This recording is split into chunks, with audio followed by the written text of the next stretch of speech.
So, I want to have a really important conversation with everybody and hopefully a really inspiring and energizing one about resistance, the resistance that we are putting forward right now to stop the Donald Trump Project 2025 authoritarianism. Number one, the protests are going on everywhere, all the time now. And we need to stay the course. We need to keep showing up.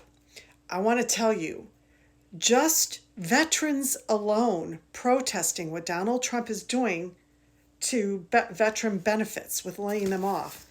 Late last week, they held protests, military veterans held protests in Ohio, Missouri, Arizona, New Hampshire, of course, the National Mall of DC, Florida, Nevada, Oregon, Colorado, New Mexico, Tennessee, Illinois, Texas, Massachusetts, Indiana, Pennsylvania.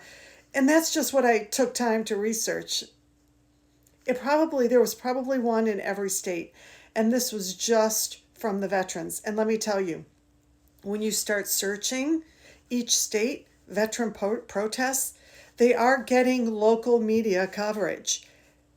That matters. You may not see it because you don't live there locally, but locally other people are seeing it, and we need to stay the course. Now, just keeping it in the subject of veteran benefits, they are also showing up at all of these town halls that are being held to complain about this awful Trump administration selling out veterans. So it is working. We're not even talking about all of the other protests in front of Tesla and you name it. And we can't forget that our protests in the United States are part of a broader context or story of resistance taking place against authoritarianism in countries around the world, including my native country, Serbia. I mean, we are energizing each other. It's like that butterfly effect. People are like, we can't live under authoritarianism anymore. Countries that are way further ahead in being authoritarian than we are. And they're being inspired by us. And then we're being inspired by them because we still have more liberties than they have. This is just absolutely amazing. Now, on top of that, we've been trying to pay attention to the DNC, and they're pulling through. We've got the new DNC chair who said he wants to go into red states and talk to people there about these terrible Trump policies and bringing it back to economic prosperity for everyone. So they have now set up town halls in districts where Republicans are at risk of being reelected. Their reelections are shaky. They're holding one in the 6th Congressional District of Arizona, where Representative Juan Ciscomani is, where Gabe Evans is in Colorado's 8th Congressional District, where Anna Paulina Luna is in Florida's 13th Congressional District, Zach Nunn in Iowa's 3rd Congressional District, John James in Michigan's, why do they say Nebraska? Because it's Michigan's 10th Congressional District, Ann Wagner in Missouri's 2nd Congressional District, Ryan McKenzie in Pennsylvania's 7th Congressional District, and Rob Brasnahan in Pennsylvania's 8th Congressional District.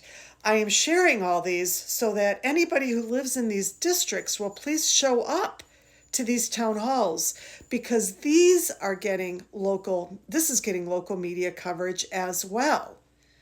We're seeing all this big right-wing social media news, but we cannot downplay the local news and the impact it's having. So please be inspired by all these protests. Speaking of resistance, I have tagged somebody in here. I don't know his background, but he sure seems to know a lot about history. And he talks about the most successful forms of resistance. And I need you to go and watch his video.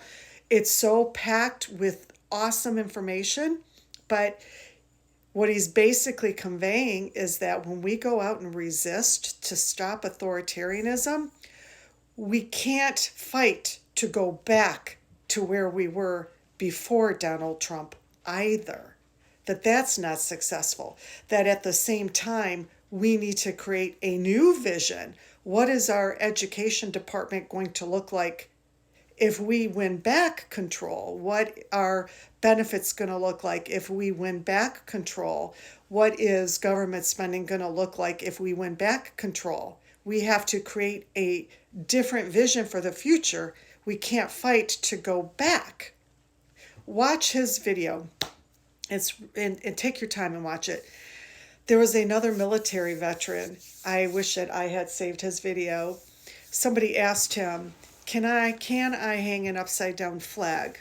I'm a teacher. And she just wanted to be respectful. And he brought up a really good point in terms of resistance.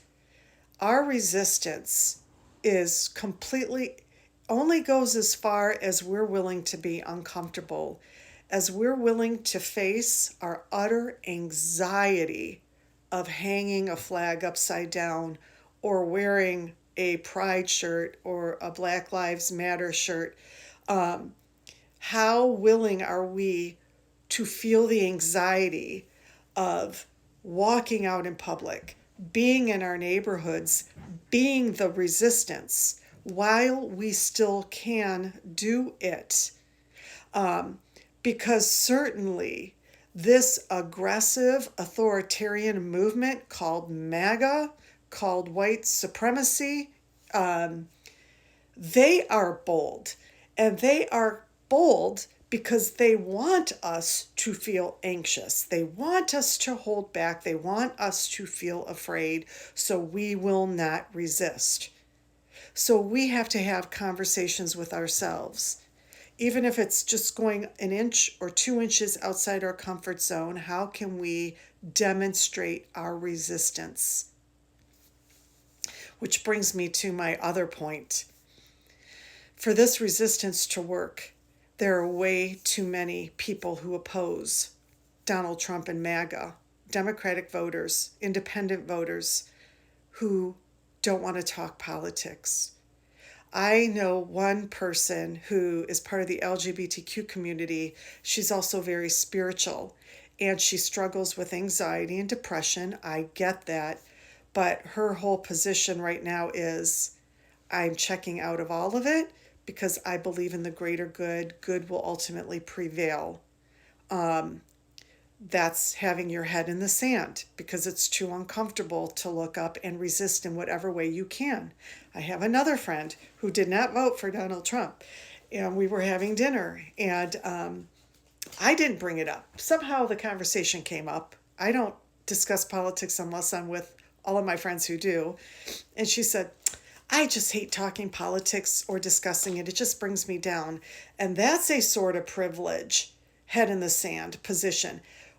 We have millions of people out there. You know them, I know them. Somehow we need to convey that right now our democracy is at stake. Right now our Constitution is at stake. Right now everything about America is about to change. We need to show them what life is going to be like in the future. And that when it's that bad, when their rights are removed, they won't have the right to resist or protest like they do now. And I don't know how to get people out of their comfort zone so that they join our resistance. Maybe if you know people like that, I know people like that, invite them to the next protest, tell them you'll treat them for dinners and drinks after, and just have them show up and feel the energy. So yeah, go watch his video, but this is all good news. Don't forget, don't let them beat us down.